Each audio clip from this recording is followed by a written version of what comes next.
طائف کے ظالم سردار حضور اکرم صلی اللہ علیہ وسلم کے طائف کے سفر کا قصہ۔ بسم اللہ الرحمن الرحیم، نحمدہ ونصلی علی رسولہ الکریم۔ نبوت مل جانے کے بعد 9 برس تک نبی اکرم صلی اللہ علیہ وسلم مکہ مکرمہ میں تبلیغ فرماتے رہے اور قوم کی ہدایت اور اصلاح کی کوشش فرماتے رہے،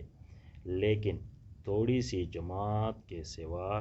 جو مسلمان ہو گئی تھی اور تھوڑے سے ایسے لوگوں کے علاوہ جو باوجود مسلمان نہ ہونے کے آپ صلی اللہ علیہ وسلم کی مدد کرتے تھے۔ اکثر کفار مکہ آپ اور آپ صلی اللہ علیہ وسلم کے صحابہ رضی اللہ عنہم کو ہر طرح کی تکلیفیں پہنچاتے تھے، مذاق اڑاتے تھے اور جو کچھ ہو سکتا تھا اس سے درگزر نہ کرتے تھے۔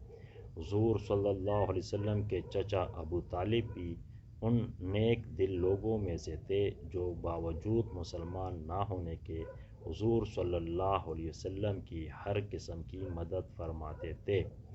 10ویں سال میں جب ابو طالب کا بھی انتقال ہو گیا تو کافروں کو اور بھی ہر طرح مہار اسلام سے روکنے اور مسلمانوں کو تکلیف پہنچانے کا موقع ملا۔ حضور اکرم صلی اللہ علیہ وسلم اس خیال سے طائف تشریف لے گئے کہ وہاں قبیلہ ثقیف کی بڑی جماعت ہے، اگر وہ قبیلہ مسلمان ہو جائے تو مسلمانوں کو ان تکلیفوں سے نجات ملے اور دین کے پھیلنے کی بنیاد پڑ جائے۔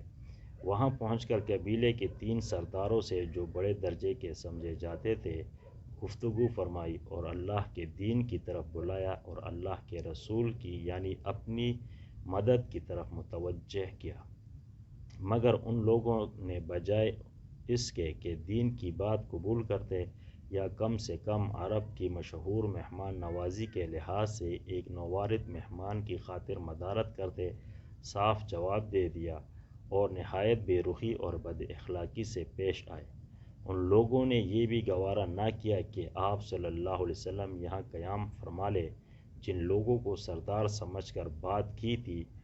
کہ وہ شریف ہوں گے، معذب گفتگو کریں گے، ان میں سے ایک شخص بولا، اوہو، آپ ہی کو اللہ نے نبی بنا کر بھیجا۔ دوسرا بولا کہ اللہ کو تمہارے سوا کوئی اور ملتا ہی نہیں تھا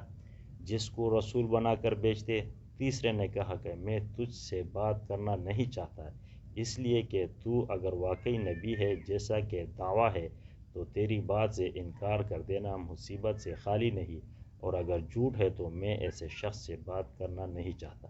اس کے بعد ان لوگوں سے نا امید ہو کر حضور اکرم صلی اللہ علیہ وسلم نے اور لوگوں سے بات کرنے کا ارادہ فرمایا کہ آپ صلی اللہ علیہ وسلم تو ہمت اور استقلال کے پہاڑ تھے، مگر کسی نے بھی قبول نہ کیا، بلکہ بجائے قبول کرنے کے حضور صلی اللہ علیہ وسلم سے کہا کہ ہمارے شہر سے فوراً نکل جاؤ اور جہاں تمہاری چاہت کی جگہ ہو وہاں چلے جاؤ۔ حضور صلی اللہ علیہ وسلم جب ان سے بالکل مایوس ہو کر واپس ہونے لگے تو ان لوگوں نے شہر کے لڑکوں کو پیچھے لگا دیا کہ آپ صلی اللہ علیہ وسلم کا مذاق اڑائے، تالیاں پیٹے، پتھر مارے، حتیٰ کہ آپ صلی اللہ علیہ وسلم کے دونوں جوتے خون کے جاری ہونے سے رنگین ہو گئے۔ حضور اقدس صلی اللہ علیہ وسلم اسی حالت میں واپس ہوئے۔ جب راستے میں ایک جگہ ان شریروں سے اطمینان ہوا تو حضور صلی اللہ علیہ وسلم نے یہ دعا مانگی، اے اللہ، تجھ سے ہی شکایت کرتا ہوں میں اپنی کمزوری اور بے کسی کا اور لوگوں میں ذلت اور رسوائی کی۔ اے ارحم الراحمین، تو ہی ضعفاء کا رب ہے اور تو ہی میرا پروردگار ہے۔ تو مجھے کس کے حوالے کرتا ہے؟ کسی اجنبی بیگانے کے جو مجھے دیکھ کر ترش روح ہوتا ہے اور منہ چڑھاتا ہے، یا کسی دشمن کے جس کو تو نے مجھ پر قابو دے دیا؟ اے اللہ، اگر تو مجھ سے ناراض نہیں تو مجھے کسی کی بھی پرواہ نہیں، تیری حفاظت مجھے کافی ہے۔ میں تیرے چہرے کے اس نور کے طفیل جس سے تمام اندھیریاں روشن ہو گئی اور جس سے دنیا اور آخرت کے سارے کام درست ہو جاتے ہیں، اس بات سے پناہ مانگتا ہوں کہ مجھ پر تیرا غصہ ہو یا تو مجھ سے ناراض ہو۔ تیری ناراضگی کا اس وقت تک دور کرنا ضروری ہے جب تک تو راضی نہ ہو، نہ تیرے سوا کوئی طاقت ہے نہ قوت۔ مالک الملک کی شان قحاری کو اس پر جوش آنا ہی تھا کہ حضرت جبرائیل علیہ السلام نے آ کر سلام کیا اور عرض کیا کہ اللہ تعالیٰ نے آپ کی قوم کی وہ گفتگو جو آپ سے ہوئی سنی اور ان کے جوابات سنے، اور ایک فرشتے کو جس کے متعلق پہاڑوں کی خدمت ہے آپ صلی اللہ علیہ وسلم کے پاس بھیجا ہے کہ آپ صلی اللہ علیہ وسلم جو چاہیں اس کو حکم دیں۔ اس کے بعد اس فرشتے نے سلام کیا اور عرض کیا کہ جو ارشاد ہو میں اس کی تعمیل کروں، اگر ارشاد ہو تو دونوں جانب کے پہاڑوں کو ملا دوں جس سے یہ سب درمیان میں کچل جائے، یا جو سزا آپ صلی اللہ علیہ وسلم تجویز فرمائے۔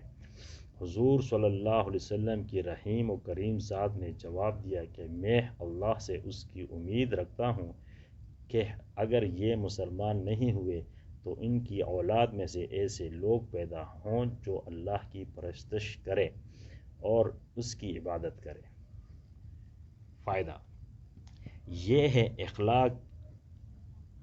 اس کریم ذات کی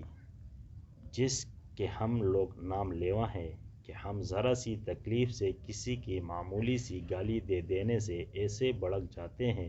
کہ پھر عمر بھر اس کا بدلہ نہیں اترتا، ظلم پر ظلم اس پر کرتے رہتے ہیں اور دعویٰ کرتے ہیں اپنے محمدی ہونے کا، نبی کے پیرو بننے کا۔ نبی کریم صلی اللہ علیہ وسلم اتنی سخت تکلیف اور مشقت اٹھانے کے باوجود